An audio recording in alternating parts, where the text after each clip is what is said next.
record.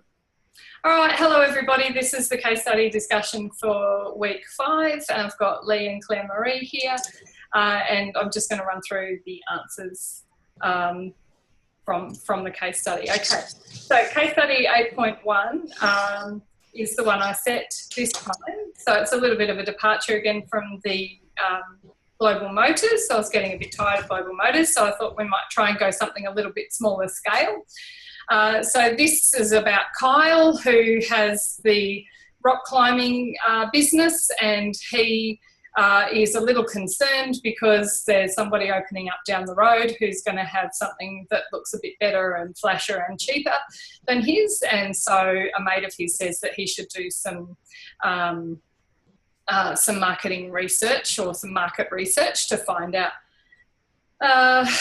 Now, I have my head in sampling at the moment because that's what I've just finished the lecture on. So I'm just thinking back to what it is we're really talking about today. Okay, so Diane's saying that there's some key questions that we need to answer, and Diane's asked for relevant constructs. Essentially, it's don't be put off by the term construct. It's just what it is that we're trying to measure and how. So from the first question, what is the demographic? What is the demographic and rock climbing profile of extreme exposures members?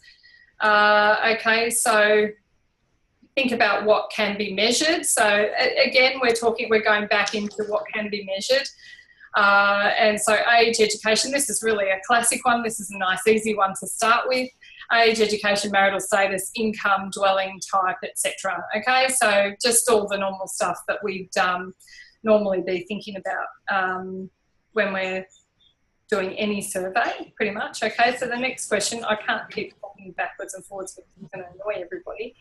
Okay, so how interested are its members in day trips? So the competitor was looking at doing day trips and doing other things, and so Kyle wants to find out if that's going to work for him as well.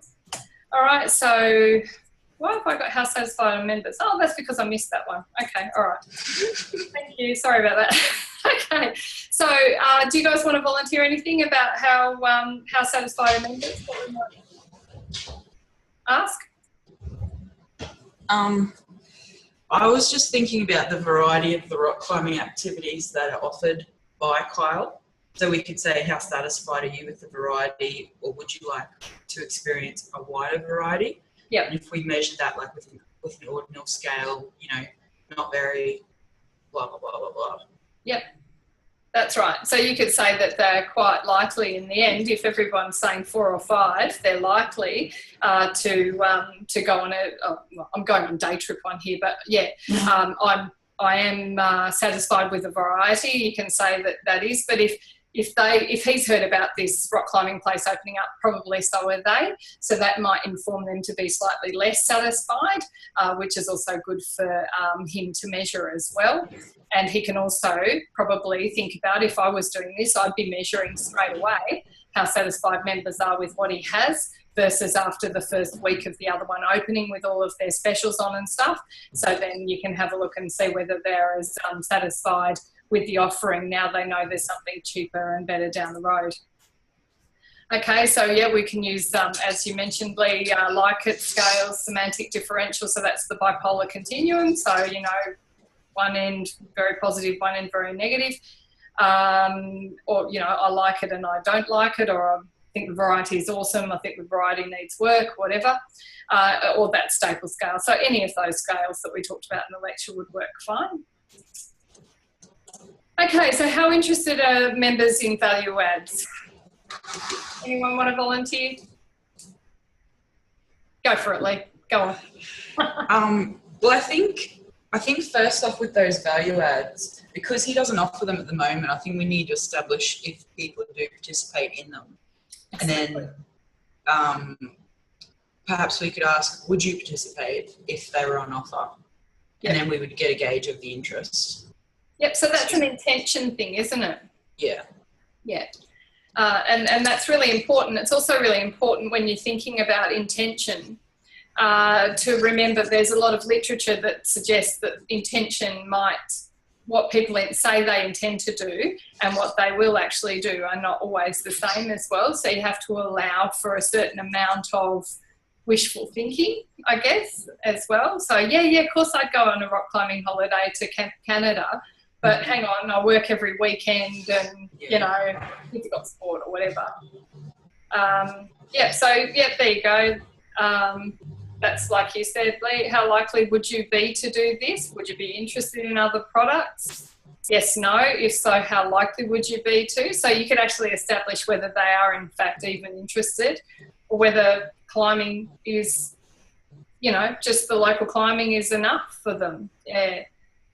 They might be there because of the people, for example. You know, there could be other reasons why people might use his business. And so you could also, probably if it were me, because I like this sort of stuff, I'd probably go and have an informal chat with a few people first and just get a feel for the reasons why people might like to be there. So, you know, if we find that actually it's just because all their mates go and they offer, you know, a bar with fries after rock climbing or something, that actually might be what it is they're there for. Or it might be that the bus stop's right outside and the bus stop isn't outside the other one. So there's all sorts of reasons that you might not actually have been able to discover if you just ask how likely would you be to do this or this. So actually ascertaining the reason why people might be there could be quite valuable as a starting point before you actually start your full survey. That's the pilot again.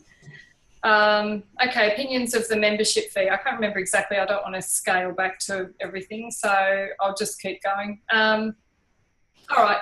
Well, this is an interesting one. So opinions of the membership fee. I don't know if you thought about this when you read it, but people are always going to say they want things cheaper. Of course, you know, are you happy with how much this costs? And it's like, well, yeah, but I'd love it if it was $10 less a week. Of course. So another way of saying is, do you think this represents value for money? And I think that's probably an important thing to be thinking about, rather than when, you know, just thinking about how people respond to questions is really important in things like this. So you might want to think about, do you think that you're getting value for this experience?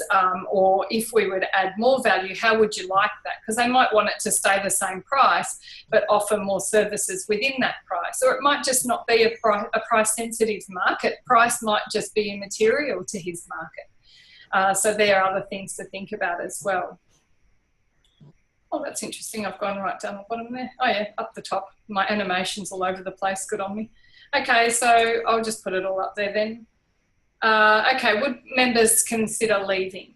Okay, what have I said? Okay, so this is what I've said here. People might be staying at Carl's because of the location, great service, friendliness of staff. It's likely that this demographic will move to try a new and different centre, but might return for a number of reasons. Finding out what people value in his centre would be very useful to help understand his competitive advantage. And I think this is really important because I reckon that rock climbers are the sorts of people, and this is just on my idea, is that rock climbers are the sorts of people that would be love new adventures and try new things. I think he probably would want to accept that he is going to lose people to the other guy, but the point is maybe that he can bring them back. So yeah, go have a try, see what it's like. He could even go and become a member himself and then try. So there's other ways. But if he understands what people value in his centre, he might then be able to identify the flaws in the other centre, so the competitive advantage that he has over the other. And that's through asking people. I suspect he will find that they would consider leaving.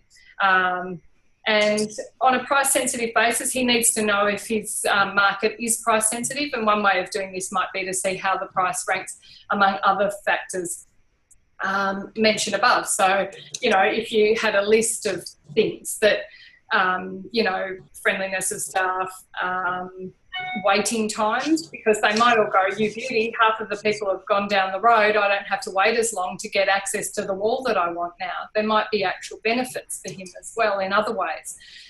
So if you gave a range of different factors, and price or might be one of the factors that keeps them there, then you can understand how price sensitive your market is, and that's an important thing.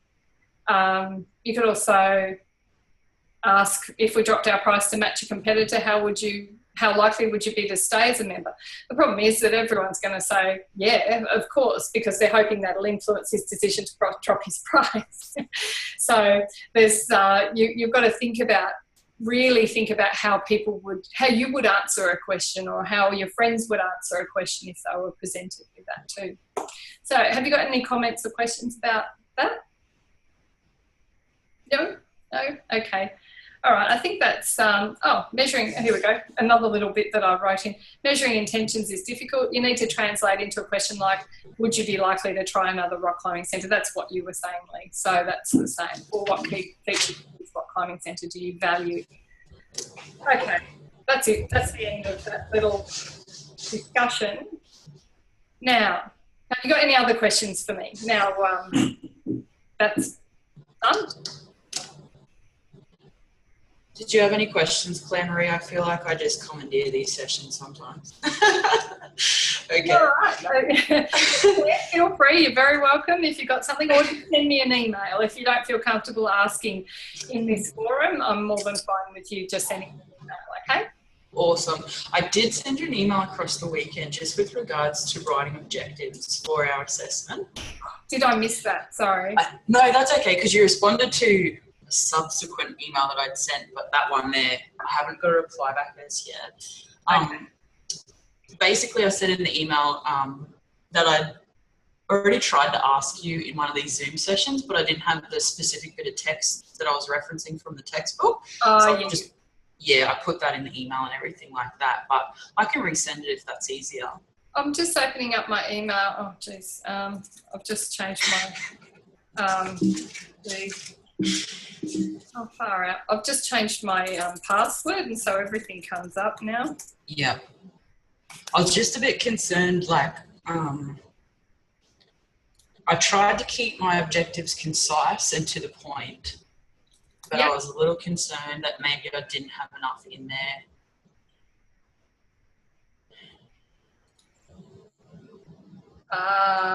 Okay. That one with all the colours. Yeah. All right. Got you.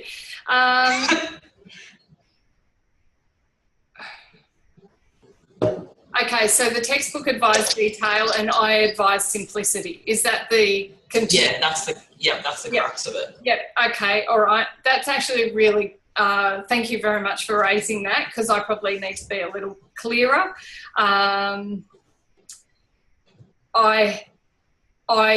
will say right now that simplicity is what will mark best. Yep. Cool. Yep. Done. We want it to be simple. You guys, this is not supposed to be sort of the most world-beating,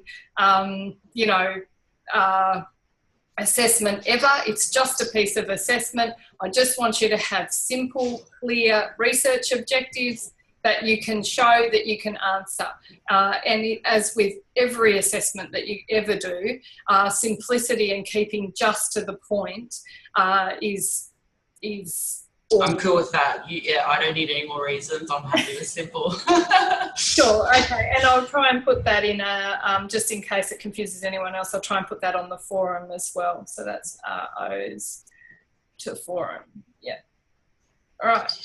And the only other question I had relates to actually designing the questions within the questionnaire, specifically about the reliability and validity aspects of it.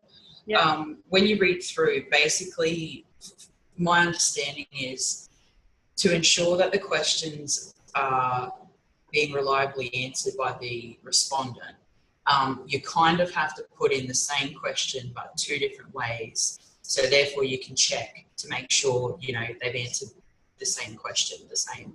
That's internal reliability, and you can do that to show a technique. That's good. Yeah. Because my only question is, I think we're limited to 25 questions within the questionnaire. Yep. So I'm wondering how many reliability checks we should put in, I guess. Look, honestly, if it were me, I would be just thinking about putting in a couple to do with your core, the core things that you want to know. So, you know, you're going to have all your demographic stuff, and of course you don't waste it on that. You're going to have, you know, some fairly straightforward questions, but things like maybe if you have a series of Likert scale questions or some other sort of scale question, you might include a couple that are similar. Cool. And really, this is about demonstrating your technique. So you can sort of show that you've included that for that reason. Then that obviously shows that you're aware of that concept. And my job is to be teaching you about these concepts and making sure that you understand them and how to operationalise them. So as long as I can see evidence of that, then you'll get the tip. Awesome. Yeah. Cool, that's me done, and that's all my questions. Fantastic. No more questions then, Claire Marie? No? You're all happy? All right. Well then, like I say, I'm always on the email, so feel free to send any questions. Have you guys both got your quiz out of the way? Yeah? You still to do it? I've done it, but we don't get our marks straight away when we do it. We get it at the end when all the quiz closes. So we get it back then. Yeah, that's right. And that was just to make sure, because other people might be able to compare their marks and stuff like that. So just after it closes, I think, did you get an email saying how you did something? So, oh, maybe that doesn't come through until after, actually. So, yeah, no. So far, I think everyone's passed. So if you've done it, then you passed. I haven't had a look yet. So I hope it was all right. I was a little concerned because it was really specifically based on the textbook, but I gave you that information, so you did use it, and I'm happy. I liked the way that the questions were written, because when you go and you do the quizzes from the textbook, the online concept challenge ones, the questions are sometimes a little bit ambiguous, but I liked that yours had a lot of detail in them, because there was no question like, oh, yeah, probably it was a question, but, you know, it was easy to understand what you wanted us to say. Good. Excellent. I'm very pleased to hear that. That's great. I'm happy that it worked. That was my first ever go at an online quiz. I'm feeling quite pleased with myself that people are actually able to do it and get a mark at the other end. Excellent. All right. Well, that's good. Like I say, let me know if you've got any questions, and I'll see you now. Next week's vacation week. The week after that, it's Easter. It's Tuesday after Easter. Oh, no, that's right. It's in my diary as being Easter Tuesday, but that's actually for Tasmania. So I should be around. I'll be doing this on that Tuesday then, I think. Cool. All right. See you then, guys. Have a nice break. I'll talk to you then. Yeah, you too. All right. See you. Thanks. Bye.